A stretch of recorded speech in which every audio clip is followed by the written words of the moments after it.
कंबल में मंगल करबा सिंगिंग बाय गौरव ठाकुर। कहे छियो ठंडी में कर ले बियाह गे किया छौड़ी करे छी जवनिया तबाह गे किया छौड़ी करे छी जवनिया आहे गई कहे छियो ठंडी में कर ले बियाह गे किया छौड़ी करे छी जवनिया तबाह गे रात ते छोड़े दिनों में हम पाजा में तोरा धरबा छौड़ी गे कंबल में मंगल करबा आहे गई कंबल में मंगल करबा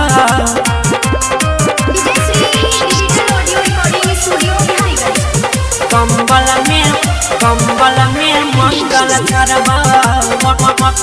मंगल करबा कंबल में मंगल करबा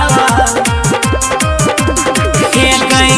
छोड़े तू शरम करी कर देबो गरम करी चढ़ली जवानी के हम कर देबो भरम करी कर देबो गे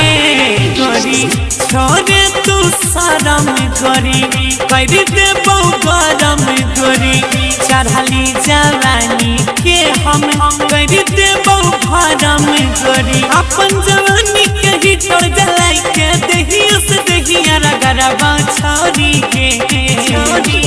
कंबल में मंगल करबा गे रानी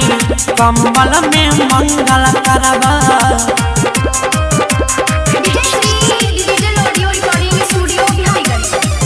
कंबल में मंगल करबा मंगल करबा आहे गई गरम छै हमर तावा लागे नहीं देबो हवा देह के थरा थरी जैतो होइबे जब लव के दबा होइबे जब सोइन ले नहीं गरम छै हमर तावा लागे नहीं देबो हवा देह के थरा थरी जैतो होइबे जब लव के दबा होय छगोर बियाज तोरे खाती छोरिया राइटर सोनू से झगड़बा के गई कंबल में मंगल करबा गे सोना कंबल में मंगल करबा आहे गई कहे छियो ठंडी में कर ले बियाह गे किया छौड़ी करे छी जवनिया तबाह गे रात ते छोड़े दिनों में हम पाजा में तोरा धरबा छौड़ी गे